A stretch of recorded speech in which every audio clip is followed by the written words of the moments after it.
अच्छा जी, नेक्स्ट हमारे पास एक्टिविटी है वो ये है कि अ हैबिटेट फॉर स्नेल्स, एक मतलब जो एक स्नेल होता है उसका हैबिटेट, ठीक है।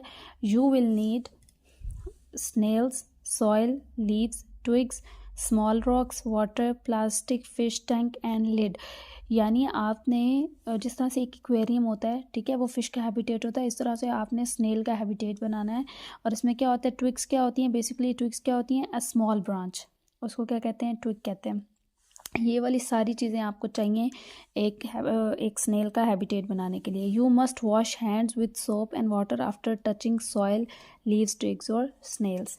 अच्छा जी, snails like to hide in cool damp places, ये ठंडी और गीली जगहों पे रहते हैं। They eat leaves and soft wood, ठीक हो गया। उसके अलावा क्या हम ये देख रहे हैं कि क्या ये सर्वाइव कर सकते हैं फिश टैंक में, मतलब वो तो डैम्प प्लेस तो नहीं है, वो तो वाटर है कम्प्लीटली। तो ये रिवर्स में भी रहते हैं, ठीक है, बैंक ऑफ रिवर्स पे।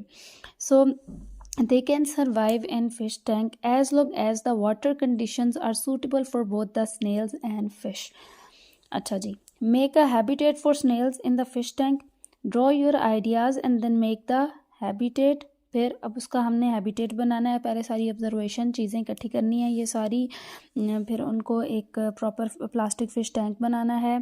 फिर उसके अंदर ट्विग्स, उसकी जो बॉटम होती है उसको स्ट्रॉन्ग बनाना है, ठीक है।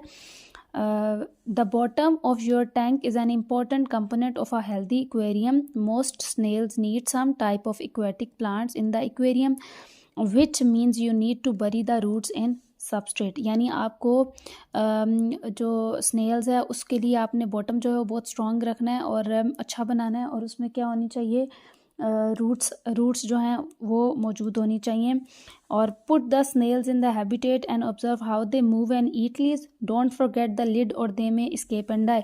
आपको पता है कि ये जो स्नेल्स होते हैं ये क्लाइंबिंग, वॉल क्लाइंबिंग भी कर रहे होते हैं, तो फिर जो फिश टैंक है उसको ऊपर से कवर करना है, उसको उसका जो लिड है उसके साथ उसको कवर करना है, और उसको वहाँ से ताकि वो वहाँ से स्केप ना हो सके, और उसके अलावा वो उसकी डेथ ना हो सके।